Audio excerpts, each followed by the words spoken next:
My fiance looked me straight in the eye and said I invited my ex to our wedding. If you loved me, you'd understand. No argument, no apology, just that line so calm it almost sounded logical. I smiled, nodded, and said I understood. Then, in the same breath, I decided exactly how the story would end. 1 week later, under the same chandeliers where he planned to toast our maturity, the entire room fell silent. Every secret, every lie, every text laid out in candlelight. And that was only the beginning. Before I tell you how I turned that dinner into a reckoning hit, like drop a comment telling me where you're listening from and tell me what would you have done. I've always believed relationships survive on truth. It's what I built my life on, clear words. No games, no half-truths hidden under smiles. In my work, I broker partnerships for a living, make people shake hands and mean it. Maybe that's why Ryan fascinated me. At first, he looked like a man who honored his word. Clean suits, calm voice, the kind of man who always said, "Don't worry, I've got it handled." We met 3 years ago at a client gala. He spilled champagne on my folder, apologized like it was the end of the world, and spent the rest of the night making sure I smiled.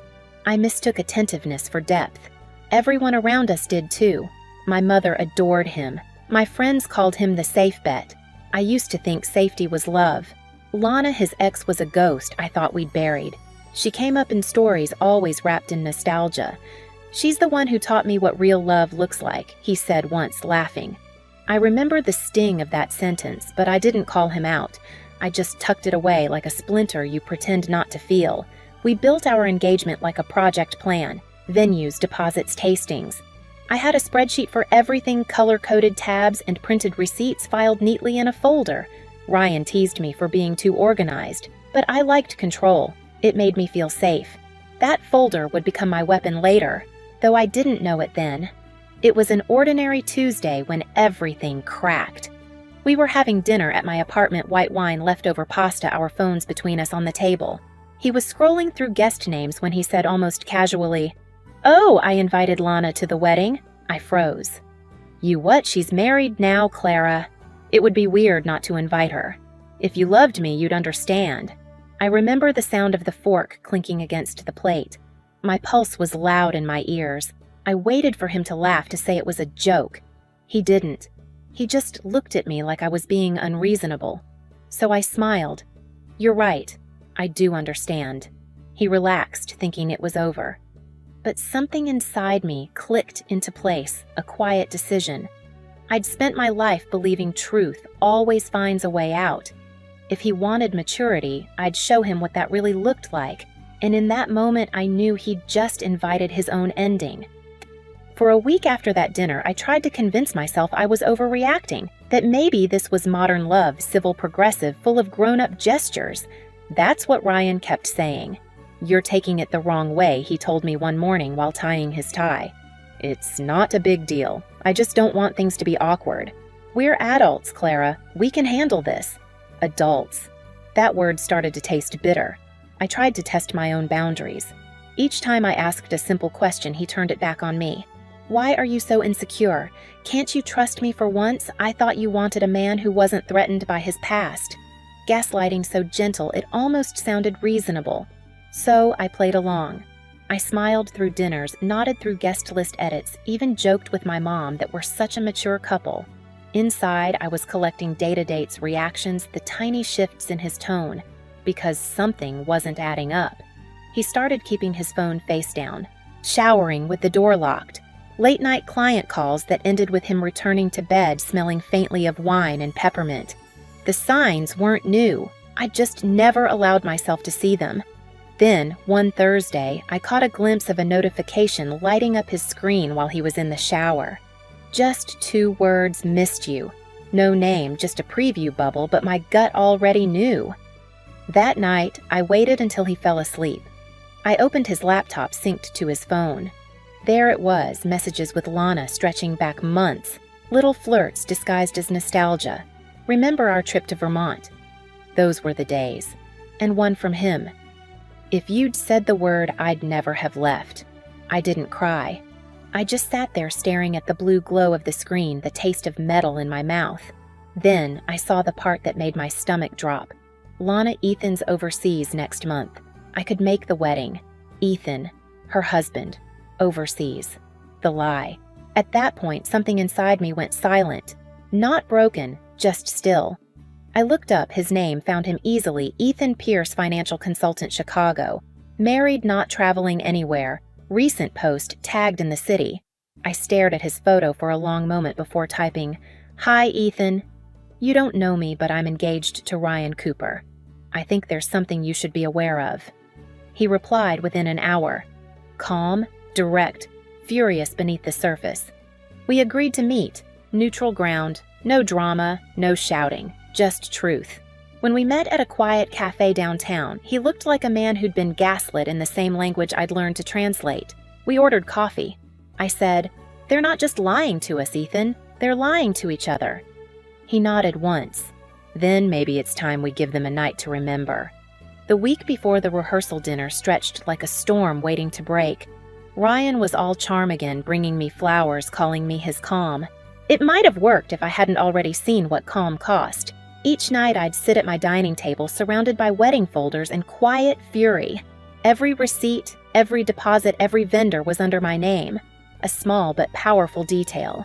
I highlighted it in yellow the way I did for clients when something needed attention.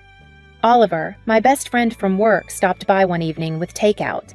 "You look like you're planning a war," he said, glancing at the sticky notes, the timeline, the seating chart.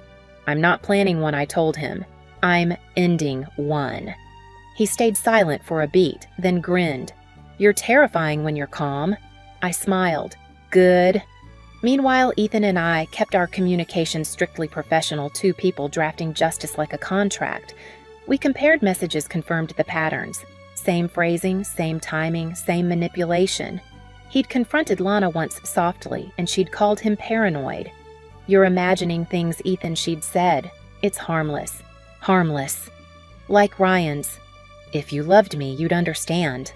By Thursday, the guest list was finalized. I checked it, pretending to approve the floral arrangements while Ryan stood beside me. His hand brushed mine like nothing had changed. "Lana's flying in early," he said. "I'll make sure she sits near us so it's not awkward." "Oh," I asked lightly. "Where are you putting her table to? Close to the head table, but not too close." "Smart," I said, and took note of it. Table 2. Perfect view. That night, I told my mother I might be late for the dinner, that I had an errand. She looked up from her tea. "Are you sure you're all right, sweetheart? You seem... still." "I am," I said. "Still is good." On the day of the rehearsal dinner, I woke before dawn. The apartment felt weightless. I ironed the black sheath dress, pinned my hair back, and fastened the silver earrings I always wore to big presentations, the ones that caught light and attention. At noon, Ethan texted, "We're still on." I replied, "Yes. We'll arrive together." By 5, the plan was set. We'd walk in 30 minutes late, long enough for them to get comfortable just before the main course. No confrontation rehearsed, no raised voices. The truth didn't need volume. It only needed timing. In the car, Ethan asked, "You sure you want to do this publicly?" I watched the city lights blur past. Ryan wanted an audience. Let's give him one. When we pulled up to Glassview Manor, I could see the warm glow spilling from the tall windows. Laughter drifted out, soft music, the clinking of glasses. I stepped out first, heels steady on the cobblestone. The air smelled like rain and champagne. Ethan offered his arm. "Ready?" he asked. I looked at the entrance where everything I once wanted waited to collapse. I've never been readier. The dining room at Glassview Manor shimmered under amber light. 40 guests, soft jazz silver cutlery glinting like teeth. Ryan stood near the head table, perfectly rehearsed smile in place, greeting relatives like a man auditioning for Best Fiancé Alive. He didn't see me at first, just the shape of me walking in, followed by Ethan Pierce, the man he swore was out of the country. The air shifted immediately. Conversations dropped mid-sentence. The violinist faltered on a note. Then Ryan turned, eyes widening as if he'd seen a ghost. "Clara," he said, relief washing across his face. I was starting to think he stopped when Ethan stepped beside me. "Good evening," Ethan said smoothly. "Hope we're not too late." Ryan's color drained.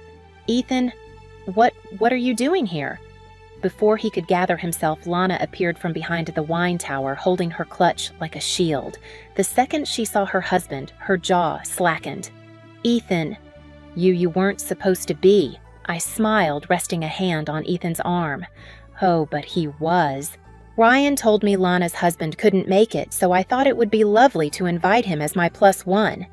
Gasps rippled through the room. Silverware paused mid-air. My mother's hand covered her mouth. Ryan stammered, "Clara, this isn't what you think." "Then what is it, Ryan?" I asked softly. "Because from where I'm standing, it looks like you and your married ex have been very sentimental lately." Lana tried to cut in. "We're just friends, Clara. Don't twist things." Ethan chuckled low. "Friends who send late-night messages about missing each other. Friends who plan to see how they feel when they see her in the dress. You remember that text, right?" He turned his phone around. The screen glowed with their conversation. Lana's eyes went wide. "You went through my no, Ethan," said his voice sharp. "You left your iPad signed in. And Clara here, she found the rest." Every guest leaned closer, like the table itself was breathing. The manager peeked in from the hall, unsure whether to intervene. Ryan's father stood abruptly. "What the hell is going on?" I looked straight at him. "Your son invited his ex to our wedding and lied to both of us about her husband being overseas. Meanwhile, they've been playing nostalgia while we paid deposits and wrote vows." The word deposits caught Ryan off guard. He blinked. "What do you mean, deposits?" I reached into my purse and pulled out a neat folder, the same one he once mocked me for keeping. I placed it gently on the table beside his wine glass. Every vendor, every check, every payment under my name. He opened his mouth, closed it, then whispered, "Clara, please don't." I said, "You wanted maturity. Remember adults handling things gracefully? This is me being an adult." Lana tried to laugh it off, but her voice cracked. "You're making a scene. You're embarrassing yourself." Ethan crossed his arms. "No, Lana. For once, you're the entertainment." She glared at me at Ryan, like she couldn't decide who to blame first. Ryan took a step forward. "Let's talk outside." "Why?" I asked. "So you can gaslight me privately?" "No, Ryan. You made this public when you invited her. We'll finish it public." He opened his mouth to argue, but his own mother spoke first. "Ryan, please tell me this isn't true." Silence. That silence told everyone everything. I didn't shout. I didn't cry. I lifted my glass the crystal-catching candlelight and said, "To maturity, may we all learn the difference between honesty and performance." A few people actually raised their glasses with me. Sophie, my cousin. Ethan steady beside me. Even the violinist who resumed playing something slow and mournful. Ryan reached out again, voice cracking now. "Clara, I made a mistake. I didn't cheat. I swear nothing happened." Yet I said, "You were saving that for the honeymoon." A few muffled laughs. Not cruel, just the kind that breaks tension. Lana's face flushed. "You can't prove anything physical." "You're right," I said, pulling a printed message from the folder. "But you did write this." "If you give me the word, I'll stop the wedding." And Ryan replied, "Let's see how I feel when I see her walk down the aisle." The room fell utterly still. Someone dropped a fork. A candle flickered out. Ryan whispered, "Clara, please." I stepped closer, close enough for him to see exactly how calm I was. "I loved you, Ryan. I defended you when people said you were too polished to be real. But this," I gestured around the room, "this is who you are when you think no one's watching." Ethan placed his check card on the table. "Dinner's on me. Consider it closure." Lana tried to grab his arm. "Ethan, don't do this here." He looked at her, his voice level. "You did this here." And then he walked out. I turned to the manager hovering by the door. "Could we get the bill, please? I think we're done celebrating." Ryan stood frozen, pale sweating, watching everything unravel like a man finally realizing he'd lost control of his own story. As I passed him on the way out, I stopped long enough to whisper, "You wanted everyone to see how mature we were." "Congratulations, Ryan, they just did." The click of my heels echoed down the marble hall, each step lighter than the one before. Outside, the night air was cool, almost electric. Ethan was waiting by the valet hands in his pockets, the faintest smirk tugging at his mouth. "How's that for a rehearsal?" he asked quietly. I smiled. Perfect run-through. The real ceremony's canceled. He nodded, offering his hand to help me into the car. For a long moment, I watched the manor glowing behind us, laughter and shock still spilling through the windows. Then I said the line that would stay with me forever. Some dinners are for celebration. This one was for truth. The night after the rehearsal dinner, I slept better than I had in months. No nightmares, no second-guessing, just the sound of rain tapping against the windows, washing away everything that didn't belong to me anymore. By morning, my phone was chaos. Dozens of texts, missed calls, screenshots flying through group chats. Someone had filmed part of the dinner, my toast, Ryan's face, Lana's denial. It was already circulating among our circle like wildfire. Ryan's mother called first, her voice trembling. "Clara, this could have been private." "It was private," I said, until they turned it into a performance. Then the silence stretched long enough for truth to settle in. Lana went full damage control online, posting quotes about miscommunication and emotional growth. But the comments section turned fast. People didn't buy her script anymore. Ethan quietly unfollowed her, then filed for separation the next day. Ryan showed up at my apartment 3 days later. He looked smaller somehow, as if the suit didn't fit anymore. "I just wanted to talk," he said softly. "I know," I replied, blocking the door with my hand. "But I don't." He tried smiling like old times. "You're really walking away?" I met his eyes. "No, Ryan, I'm walking home." He didn't have an answer for that. He just stood there blinking before leaving down the same hallway where we once planned our future. A week later, the vendors confirmed all the refunds under my name. The check came through heavy with irony. I booked a one-way ticket to Scotland. My mother hugged me at the airport and whispered, "Stillness looks good on you." On the cliffs of St. Abbs, I let the wind pull through my hair. The ocean stretched endless and clean. For the first time in years, I didn't feel like I was waiting for someone to choose me, because I already had. I used to think love meant endurance, staying forgiving, proving I could handle whatever came my way. But love without respect is just quiet self-erasure. Ryan taught me that. Or maybe I taught myself the moment I stopped trying to earn what should have been given freely.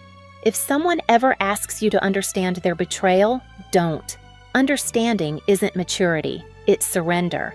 Now, every time I see a candlelit dinner, I remember that night at Glassview Manor. The silence, the truth, the freedom that followed. And if you've ever walked away from someone who underestimated you, you know exactly how good that silence sounds. Tell me where you're listening from and what truth you'd toast to if you could. Hit subscribe. Stay for more stories.